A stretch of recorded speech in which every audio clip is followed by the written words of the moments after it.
Modernise or miss out. That's the message to businesses failing to make the transformation to new tech. When it comes to innovation and research and development, Australia sits in the middle of the OECD pack, ahead of Russia and India, but trailing the UK. Transforming a business can cost millions, but the experts say companies can't afford to miss out. Here's Sue Lannon.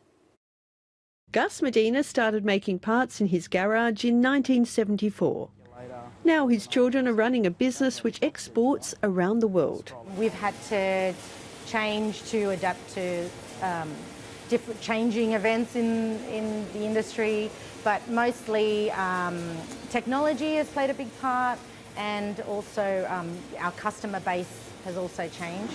That's meant spending millions of dollars to upgrade their factory. We were having a big issue with overseas competition.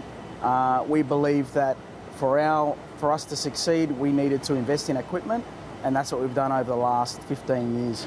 Greg, what do you reckon about that? Some of that equipment includes high-tech machines which use 3D models to make parts for products, including racing cars and train seats.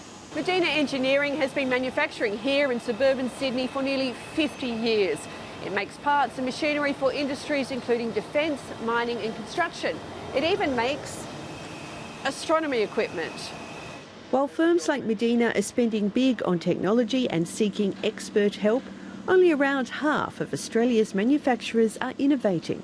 I think there's a lot of research around the world that not every manufacturer is going to go on a journey of change. Some of the figures put it as low as a third or even lower than that, some perhaps higher. Just 5% of firms have teamed up with universities or research institutions in New South Wales, and only 16% have a formal research agreement. On an international level, Australia ranks in the middle of OECD countries when it comes to research and development and the capacity to innovate. And while the government and industry offers programs to help companies keep up to date, many manufacturers aren't making the most of that advantage. There's quite a few government programs, both at federal and state level. When we last added them up, they're well over 150, I think. So there's no shortage of individual programs, but it can be a bit of a confusing mix. I don't think it has been a case of not having programs that are available. I think by and large, talking to a lot of companies, it's been really the reticence of companies to take advantage of that or not acting fast enough. South Australian manufacturer Grant Tinney had to overhaul his business because of the closure of the car industry. The customer wants a change on these numbers here. Not only was the US automotive manufacturing sector in decline, but also you could see the signs, obviously, of the Australian sector going into decline as well with the shutting of Mitsubishi. So that was at that stage where I decided to reduce our automotive exposure from 90% to less than 50%. He used a business grant to speed up the change. We also do defence and mining and oil and gas work. The rail sector is the area which we're experiencing tremendous growth, and that should continue for the next 5 years. But Mark Goodsell says some industry assistance programs are missing the mark.